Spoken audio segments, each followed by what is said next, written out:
Everybody, welcome to From the Top, presented by Armina Stone. I'm Celina Pompeani, and we are thrilled to have the one and only Mark Madden, a.k.a. the Super Genius, in the house today. That's right, Celina. Tested IQ of 166, but I got to admit, I'm kind of put off already. Why aren't you wearing the evening gown? Well, you saw the evening gown in that promo video. You wore it in the open. What, I'm not good enough for the evening gown? Come on. Of course you are. You know, you're the first guest I've had on here that I've actually been really casual and wore a hat because I feel relaxed with you. We're going to have fun today. In other words, you were too lazy to get dressed up, let's be honest. Hey, me too. I'm wearing the trademark Hawaiian shirt, so There you go. Well, I want to talk about these Hawaiian shirts. Tell me where they came from. You wear them all the time. Well, that goes back to my wrestling days when I did World Championship Wrestling, and I was the beloved co-host of TNT Monday Nitro for not long, for about a year. And, I started out the way all the wrestling announcers do. I wore a suit and tie, which is not my style. But then we did a show at Panama Beach City, a spring break nitro, in conjunction with actual spring break going on. Like the kids were, right there. And a side note there, at one of the spring break nitros, a bunch of kids got high right behind us. So we all caught a vicious contact buzz. Oh, man. So that made the last hour of the show. I bet it was great. It was very interesting, yeah. But we did the spring break nitro, and they had us all wear beach shirts. Ooh. And our creative director, I think it was, my memory is going, this is now 21 years ago, but the creative director at the time was Vince Russo. And I recall him saying to me, "You look like John Candy from Summer Rental, the movie, so wear the beach shirt every week," which was great for me because that's like so much easier to pack. And it's comfortable. And maintain all that stuff. So that was right up my alley. So in an effort to relive my glory days from national cable television, I still wear the Hawaiian shirts, whether it's to something like this or on that Channel 11 show I do Sunday nights, pretty much everywhere, even my personal appearances, because it's at the point now where people expect it. Yeah, and exactly. When I was on TV for it, people would they would come up to me like between commercial breaks and give me beach shirts. We should have had one here for you today.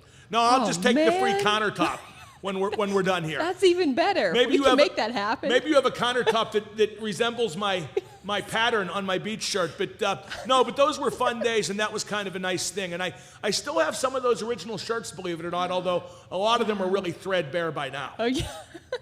Well, I know you really enjoyed your time in the wrestling world.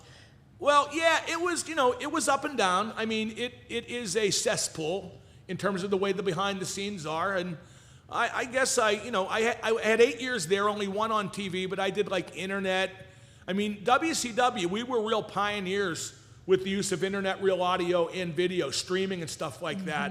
Because this is back in the mid to late 90s, and we were way ahead of the curve doing all that stuff. Wow. And I did magazine stuff. We had 900 number stuff. Get the scoop, $1.49 a minute. Kids, get your parents' permission first before calling. Although, Celina, we didn't really insist they get their parents' permission first. I wouldn't think so. Now, if they would have gone in their mom's purse in the middle of the night and taken out $20, we would have accepted that. So, but yeah, I look back very fondly on those times. And the new wrestling promotion, well, it's about 3 years old now, AEW, was in town a couple weeks ago for 2 shows at the Peterson Event Center. We promoted that too on PTL. I went to one night. It was a lot of fun. And I saw some of the guys. There are a few guys left that I worked with, like Chris Jericho, who's still a big star at 50. I give Chris a lot of credit for that. And a few younger kids I met that have worked independent shows here, like Sammy Guevara, who's a real good kid and I think is going to be a star. I saw Matt Hardy, who I go way back with. So it was fun to kind of reconnect with that, if only for a few nights. But one funny story is that I was in the front row for the Wednesday show. And you have the guardrail, the metal guardrail, right pressed up against you. So a couple guys I know, the aforementioned Sammy Guevara and Luther, were fighting on the outside of the ring. And Luther went to whip Sammy into the guardrail right in front of me, which means the guardrail's going to move a little bit. But I'm like, okay, Sammy weighs about $170, I'll be okay. Oh, no. Well, he reversed it, and Luther weighs about 240. Oh, boy. And I almost tipped over, and I looked like I had blocked the shot with my right shin to get a hockey reference in. But we're all still friends, so no big deal. That would be intimidating. Woo! I've been to a live show before, and it was such a cool experience. Yeah, I think that it's almost a made-for-TV product exclusively now, but the live TVs are a lot of fun. I had a lot of fun watching it. It really, like I said, it was nice to reconnect, however briefly. But Celina, when I did it, like I got beat up on camera by one of the guys. I wrestled 2 matches, which were just absolutely disastrous. So what happened at that show on the Wednesday wasn't a big deal. No, not at all. Back like the old days. Well, unexpected, but you know, back then I knew what was coming. This was kind of a surprise, but that's okay.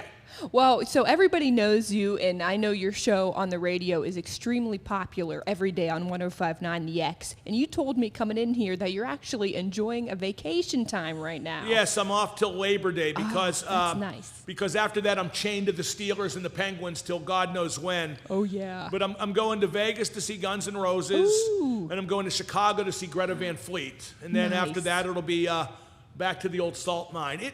It's kind of funny because you do it, like this will be my 26th year on the air, starting this fall. Wow, congratulations. Yeah, thanks. I mean, I like doing it, but it gets really samey after a while.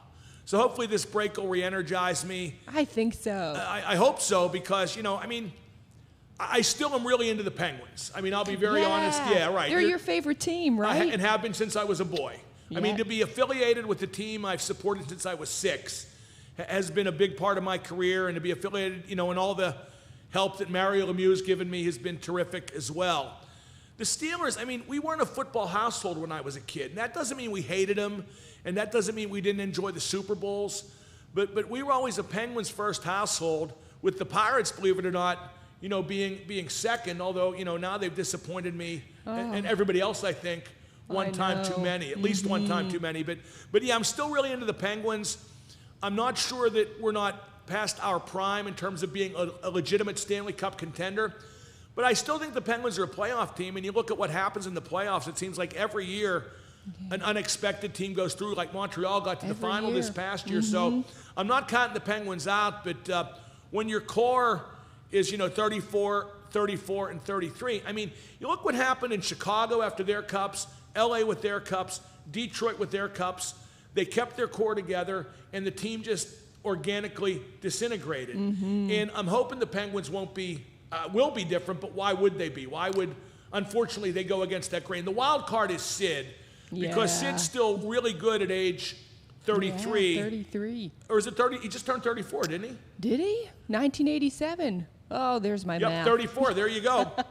But I still think he's the wild card because as good as the players were, like, Kane and Taves on Chicago, and Kopitar and Doughty on LA, and Zetterberg and Dotsuk on Detroit, Sid's a class above all those guys. So if he can, just drag out his prime a little bit further, because I still think he's in it, then they can still be a force, hopefully, in the postseason one of these years, although they haven't won a playoff series now since 2018, although, to be very frank, they outplayed the Islanders. Should have won, and Jari blew it.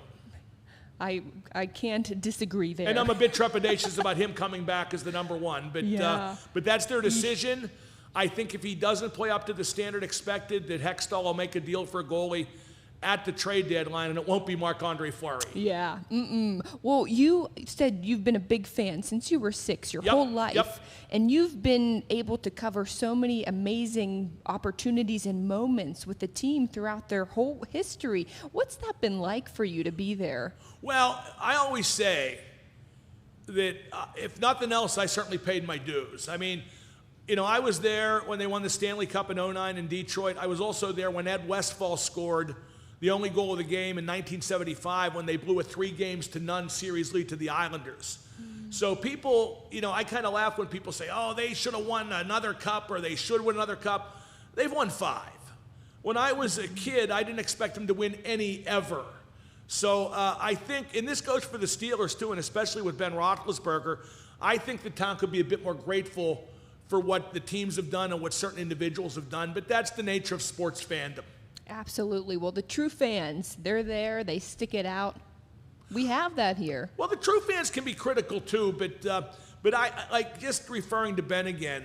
I mean, Ben's the last vestige of the team that won the 2 Super Bowls with him at quarterback. And I always sense that if things go wrong now, people just can't wait to blame him. There's some guys that are Teflon, and Ben's just a lightning rod. And certainly that's the nature of being the quarterback, which is the most pressure-packed and most out-front position in all of pro sports. But I really appreciate what Roethlisberger's brought to that team and to the community. And he certainly had a few anxious moments in his younger days, but you know, capricious youth. I just think that he could get a lot more benefit of the doubt than he does. Yeah, I know. I agree with you there. Well, we've talked about pretty much every major sport in town except the Riverhounds, and I know you're a big supporter. We didn't talk about the Pirates, but you said major sport. So go ahead. Exactly. No, I know you're a big supporter of the Riverhounds. Oh yeah, I'm a big fan of soccer. I mean, besides the Penguins, my favorite sports team in the world is Liverpool Football Club. Wow, I didn't know that. Yeah, absolutely. Oh, it's just, I mean, when I worked, there used to be an indoor soccer team, your dad will know about them, called the Spirit. Yeah. And I did like intern type work for them back when they existed, and some of the players then were from England, and I got VHS tapes from them that showed, among other teams, Liverpool playing. So I just fell in love with it then. I always loved the game. And when I finally got enough money to and enough time to, I've been going to Liverpool games at least once a year. Well, that's not true. That's cool. I took a long break, actually. I went in 2011, then didn't go again until 2019. And I'm not sure why, because I'd gone pretty much each of the 10 years before that. But you know, people think that the fans in American sports are good. It's not even comparable to what they have with England with soccer. I can imagine just from seeing videos. It's intense. It's crazy. It's an amazing atmosphere. But you don't. It used to be. There used to be fighting and stuff like that, but it hasn't been that way for years. It's just an intense but very classy environment, and I enjoy experiencing. And I hope once the travel restrictions get, you know, totally relaxed, if that ever comes, I hope to go again. I'm glad I went in 2019. In case that's the last chance I get. But I like going to the Riverhounds too.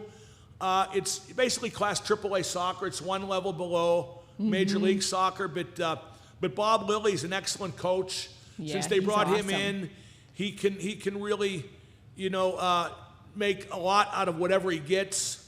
The problem with that league, and it's been the problem for the Riverhounds, is their playoffs are one-game elimination. With soccer, that's just too random. They should do every round should be 2 games, total goals, 1 game home, 1 game away. If it's tied at the end of the 2 rounds, then you play overtime. Yeah. That's how they should do it, but they just aren't going to. And I don't know why. I mean, you would think they would want to sell, you know, another game's worth of tickets, and you know, you'd have to play 2 games in a week, but if they do it in Europe, they can do it here. Exactly, and every year it seems like they come so close. So maybe this could be their year. Well, they have a championship caliber team, but like I said, with that playoff format, it's tough. A bit arbitrary. Russell Cicerone, who just had a hat trick the other night, he's a Liverpool fan. Yeah, we saw that. Ooh. Yeah, he's a Liverpool supporter, so I support him. Yes, I love it. Well, we're excited to be part of it. We have the Armina Stone press box now at Highmark Stadium. I've been there with Emery. Yeah, I know. Yeah, no, those games are a lot of fun too. And Tuffy Schallenberger, the owner,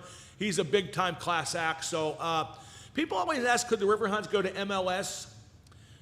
What do you think? I think you'd have to be selling out these games before you could consider that. Like Cincinnati FC, they went from the USL, in which the Riverhounds play, to MLS, but they were selling out like 30,000 a game every game for a couple years. So I don't think it's impossible, but we have so many sports teams in a relatively mid-sized media market. I'm not sure it would work right now, for sure. Yeah, I always said, you know, what would it take to get more people there and more of a fan base? Because you do see it. Like, I was there on Sunday, and the fans are into it. The ones that are there love it. But how do you get more people to get them into the stadium to convince them, like, this is a great sport to watch? I guess win. Yeah. I guess keep if they winning. Won the championship. I mean, well, there's a difference between winning and winning the championship. You know what I mean? And I think if they won the championship, that Tuffy and the Riverhounds would see the benefit of that the next year. I think they've been building slow and steady. Although that's a funny stadium, though. I've talked about that with Tuffy. You could have a lot of people there and you can't tell because there's so many places to stand around. That's what we said. And watch There's the game. people all over the place. They may not be sitting. For my money, the best seats, they have like those 3 rows of seats along the rivers. Yeah, I said the same thing. Those are unbelievable I would seats. love I to be sat over there once there. for a game back when. Those are unbelievable. Yeah, it feels like you're right there in all the action. That's a great spot. Well, we talked about our press box. You're here visiting our new showroom in Cranberry for the first time. How Very do you impressive. like it? Very Like impressive. it? Yeah. If I thought that there was anything to be improved in my kitchen between now and when I check out, I would definitely come to Armina Stone, and who knows, I may yet. I have an inferior version of this right here on my countertop. But yeah, for stuff like Connor's tables, etc., this is definitely the place to go. It's hard to pick. If I were redoing something, I wouldn't know how to choose. I don't think you can go wrong with basic black and white, though. It's a cool look. Or the reverse pattern. I don't know what color you call this. I mean, this is like kind of dirty white or whatever, like with the black, trimming and stuff like that. I love it. Well, Mark, it's been such a pleasure having you here. And I got to say, I really got to know you, and we got to talking a lot at the Penguins games. Right. And that was so enjoyable for me, seeing you in the media lounge, having dinner. It was cool. Well, yeah, people, like, if you listen to the radio, you expect me to be something totally different than what you get. Not that the radio's a lie. That's kind of an amplified version of me.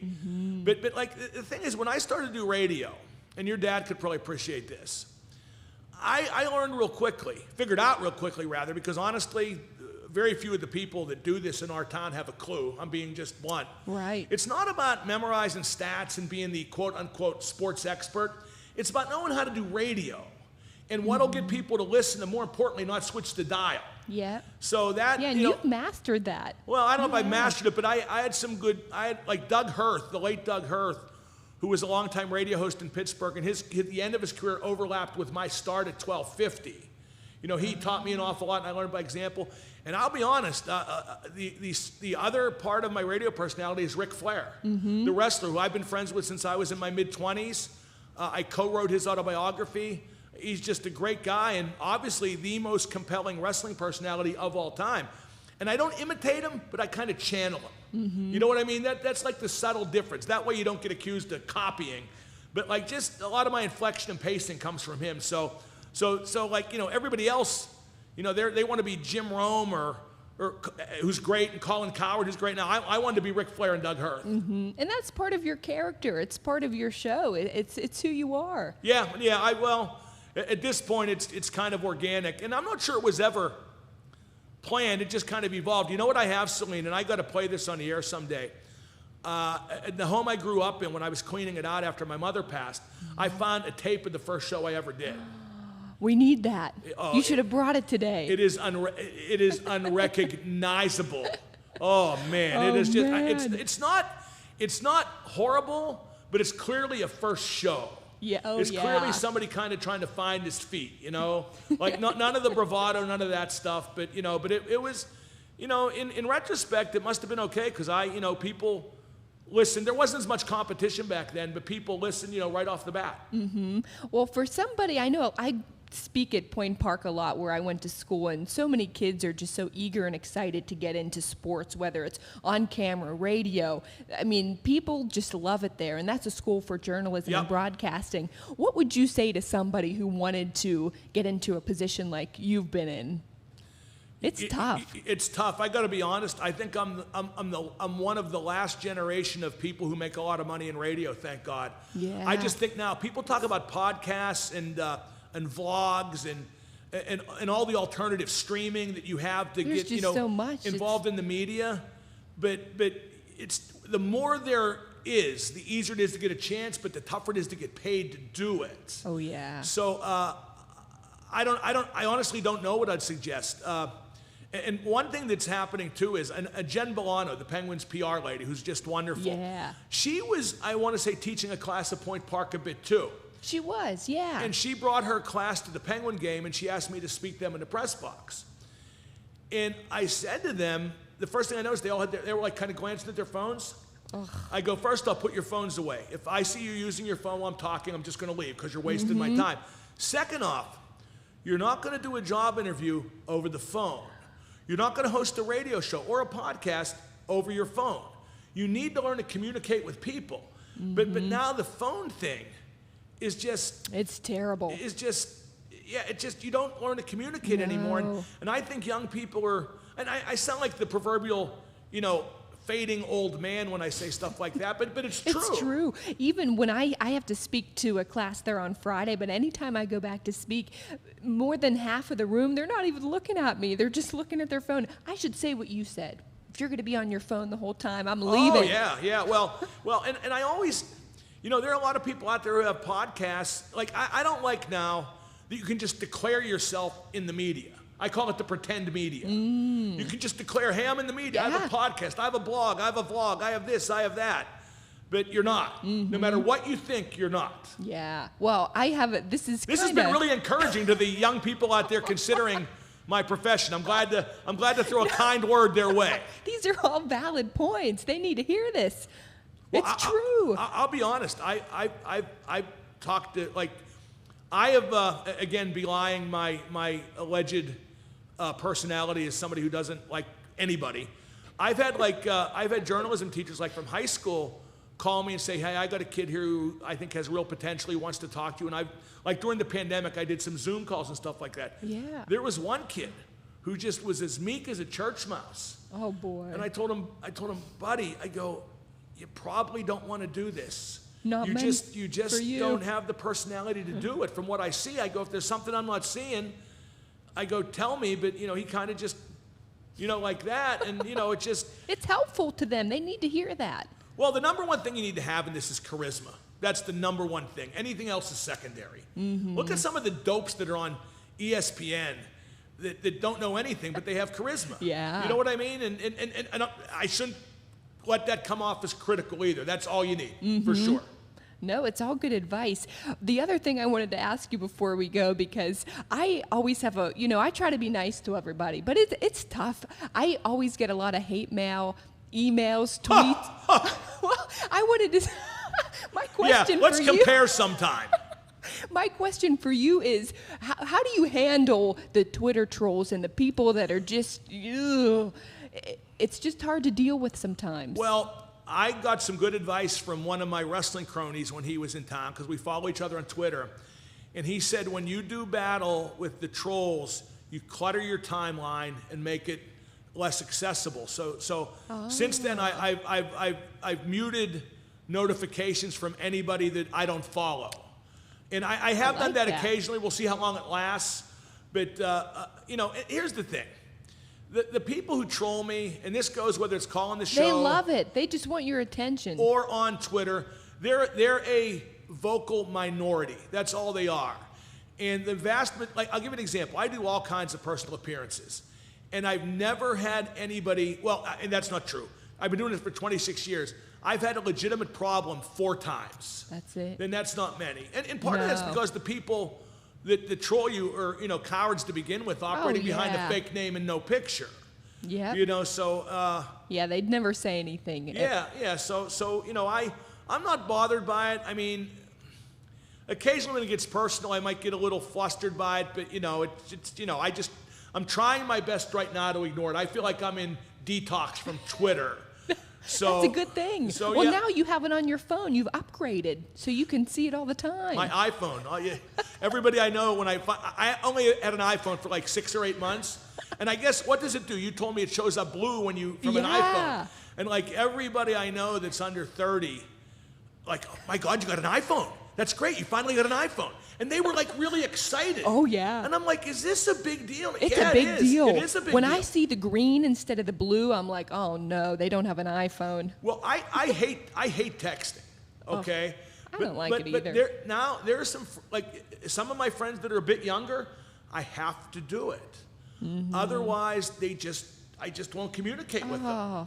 I would rather talk on the phone any day over texting. Yeah, well, maybe neither. You know what? It's funny. I went to text somebody the other day, and I accidentally called him, but then I hung up right away and I sent the text, and he called me back, and he goes, "Why did you call?" And I go, it was an accident, don't worry about it. We ended up talking for like 20 minutes. And I said, you're telling me this isn't better than texting? And he laughed, but what are you going to do? It just, that's how younger people are. Oh, yeah. Have you FaceTimed anybody yet? No. No. We can FaceTime. No. Oh, no. Okay. If I do it with anybody, Celina, it would be you. But, Thanks, but Mark. no, I don't want to FaceTime. I only Zoom when I have to. Yeah. You know, at some point, I'm trying to pick stuff that I don't want to do anymore. And I've always had trouble saying no when it comes to work, but there's some stuff I definitely am going to cut out. That's important to do. I can't picture retiring because I don't know what I'd do with No, myself. you can't. You know, but I'm going to definitely cut down on some stuff. Yeah, I say that too about my dad. I can't picture him fully retiring. I think he'll maybe ease into part-time. Yeah, but the funny thing is I don't want to die in office either. I wish you need to enjoy. I wish God would give me a finishing date so I could kind of. So you know. Well, right, because like I would love to I'd either like to buy a house at Conneaut Lake where Bill Hillgrove is. I love Conneaut. Yeah, I love it. We went there when I was a kid, and I try to get up there still a couple times a year. And I actually did look at a house up there recently, but I think it might be a bit. I didn't like the parking. Parking and ease of entry and exit is big for me. Plus, right now, how often would I get up there? Although I could put a studio up there. Oh, you can just do your show up there. Or I would like to live in Liverpool for a year and go to every game. Oh my Like home and away, because you can do that in England. The whole country is the size of Pennsylvania. Oh man, So- I've never been there. Yeah, It's so a bucket list. I think probably the compromise will be I'll go there for a month at some point. Yeah. You know what I mean? Man. So- Well, you deserve it. I'm glad you have some time off now. I am too, believe me. Well, thanks for coming in today, Mark. Thank you. Are you ready to sing? Let- I can sing. You can just. I'd rather do. Can I do Ric Flair whether you like it or don't like it? Armina Stone is the best thing going today. Woo! Woo! I love that. Oh, that was a good way to sign out. Bye, everybody. See you next time.